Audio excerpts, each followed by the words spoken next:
അപ്പോഴേ നമ്മുടെ നെല്ലിക്ക എന്തായെന്നല്ലേ, ഇന്നലെ കൂടെ കുറച്ചുകൂടി എടുക്കാനുണ്ടായിരുന്നു, അതും കൂടി കളക്ട് ചെയ്ത് ഇപ്പം ഇത്രയായിട്ടുണ്ട്. നമ്മുടെ 2 ചങ്കത്തി കൂട്ടുകാരികളത് ചോദിച്ചിട്ടുണ്ട് കേട്ടോ. അപ്പോൾ അവർക്ക് വേണ്ടി ഞാനിത് ഉപ്പിലിട്ട് സൂക്ഷിക്കാമെന്ന് വിചാരിച്ചു. കുറച്ചും കൂടി നമുക്ക് എടുക്കാനുണ്ട്, അത് ചെറുതാണ്. പറിച്ചു കഴിഞ്ഞാൽ നമ്മൾ ഭയങ്കര നഷ്ടമാണ് കേട്ടോ. അത് നന്നായിട്ട് വലുതാകുന്ന ഐറ്റമാണ്. അപ്പോൾ അത് പറിച്ചില്ല, ബാക്കി ഇത്രയും എടുത്തു. നന്നായിട്ട് അത് കഴുകണം, നമ്മൾ 2 തവണക്കെങ്കിലും കഴുകണം. കാരണം ഇതിനകത്ത് എന്തെങ്കിലും പൊടിയോ കല്ലോ ഒക്കെ ഉണ്ടെങ്കിൽ നമ്മൾ മേളിൽ നിന്ന് എടുക്കുന്നതല്ലേ. കുറേയൊക്കെ ടെറസിൽ വീണതുകൊണ്ട് നമുക്ക് അങ്ങനെ കേടുകൂടാതെ കിട്ടി. ചിലതൊക്കെ ചതഞ്ഞിട്ടുണ്ട്. മിനിഞ്ഞാന്ന് എടുത്തതിനകത്തൊക്കെ ചതഞ്ഞതിൽ ചെറിയ പോയിട്ട് നിറവ്യത്യാസമുണ്ട്. പക്ഷെ കേടൊന്നും അല്ല, അത് ചതവ് കൊണ്ടുള്ള ഒരു പ്രശ്നമാണ്. അതിനകത്ത് കുറച്ചൊക്കെ നമ്മളത് ഒഴിവാക്കിയിട്ടുണ്ട്, എടുത്ത് കളഞ്ഞ്. ഇതുപോലെ കണ്ട ബ്രൗൺ കളറിൽ ചിലത് ഇടയ്ക്കാണ്. അങ്ങനെ ഫ്രിഡ്ജിൽ ഞാൻ എടുത്ത് വെച്ചിരിക്കുമായിരുന്നു, എങ്കിലും അതിനൊരു കളർ വ്യത്യാസം വരും ചതഞ്ഞ ഭാഗത്ത്. ഇതേ കണ്ടില്ലേ ഇങ്ങനെ.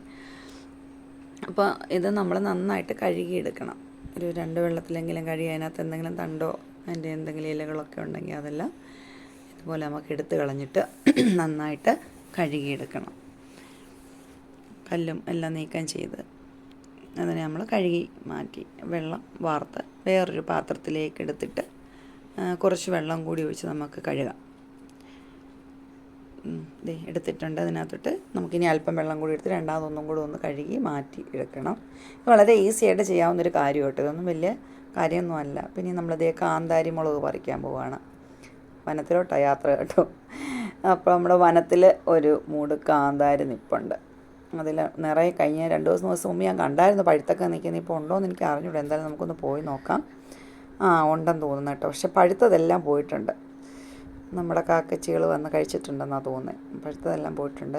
പച്ചയൊക്കെ ഉണ്ട്. നല്ല വിളഞ്ഞ കാന്താരിയാണ് കേട്ടോ. ഇത് നമ്മൾ കുറച്ച് വേണം. നിങ്ങളുടെയൊക്കെ വീടുകളിൽ നമുക്ക് വളരെ ഈസി ആയിട്ട് നട്ടു വളർത്താൻ പറ്റിയ ഒന്നാണ് കാന്താരി. നല്ല ഗുണമുള്ളതാണ്. ചെറിയ അളവിൽ നമ്മുടെ ശരീരത്തിൽ എന്നാൽ നമുക്ക് ഒരു ദോഷവും ഇല്ല, ഗുണമല്ലാതെ.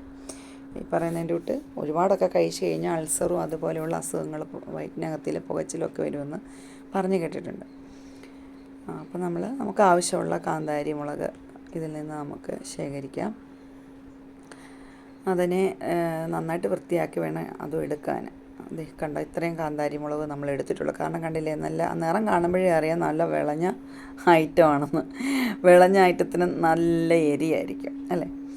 ഇനി നമ്മൾ വേറൊരു പാത്രം എടുത്തു. അതിലേക്ക് നമ്മൾ ഈ കാന്താരി മുളക് ഇട്ടു.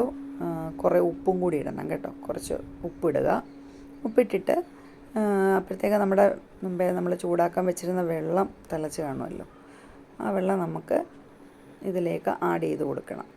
ഉപ്പിട്ടതിന് ശേഷമാണ് കേട്ടോ. ഉപ്പിട്ടതിന് ശേഷം അതിലേക്ക് ഈ വെള്ളം കൂടി ആഡ് ചെയ്ത് കൊടുക്കുക. കൊടുത്തതിന് ശേഷം നമ്മൾ കഴുകി വൃത്തിയാക്കി വെച്ചിരിക്കുന്ന ആ നെല്ലിക്കയില്ലേ, അപ്പോൾ ഇത് ഇട്ടതിന് ശേഷം ഇതെല്ലാം കൊണ്ടിട്ടൊന്ന് നമ്മൾ മിശ്രിതം ഒന്ന് ഇളക്കണം കേട്ടോ.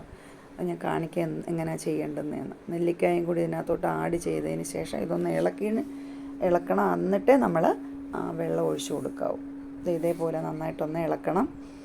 ഇളക്കി എല്ലാമായിട്ടൊന്ന് യോജിപ്പിച്ചതിന് ശേഷം നമുക്ക് ആ തിളച്ച വെള്ളം കണ്ടോ, നമ്മളിത് അടുപ്പിലൊന്നും വെച്ച് വേവിക്കാനോ ഒന്നും പോകുന്നില്ല. ഈ തിളച്ച വെള്ളമാണ് അതിൻ്റെ ഇതെന്ന് പറയുന്നത്. എന്തെങ്കിലും ബാക്ടീരിയകളൊക്കെ ഉണ്ടെങ്കിൽ പോകാനും എല്ലാം ഇത് വളരെ നല്ലതാണ്. ഇങ്ങനെ ഒഴിച്ച് വെക്കുക. വെച്ചതിന് ശേഷം ഇത് കുറേ സമയം ഇങ്ങനെ തുറന്ന് തന്നെ വെക്കണം. അടച്ച് വെക്കരുത് കേട്ടോ. അതിനകത്തിലെ ആവിയൊക്കെ പോയി ഇത് തണുക്കണം. അപ്പോൾ കുറേ കഴിയുമ്പം ഈ നമ്മുടെ ശീമനെല്ലിക്കയുടെ ഈ നിറം അങ്ങ് മാറി ഒരുമാതിരി ഒരു ചന്ദന കളർ നിറം വരും. ഇത് കണ്ടോ, ഞാനത് കുപ്പിയിലാക്കി. തണുത്തതിന് ശേഷം 2 ഗ്ലാസ് ഭരണിയിലാണ് ആക്കണത്. ഗ്ലാസ് കുപ്പിയിലല്ല, പ്ലാസ്റ്റിക്കിലല്ല കേട്ടോ.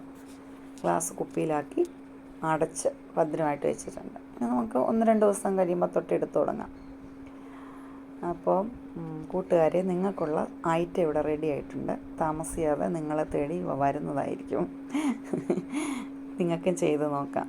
നെല്ലിക്കായും ചാമ്പയ്ക്കയും ഒക്കെ ഇതുപോലെ ചെയ്യാം കേട്ടോ. ടേസ്റ്റ് ചെയ്യാം.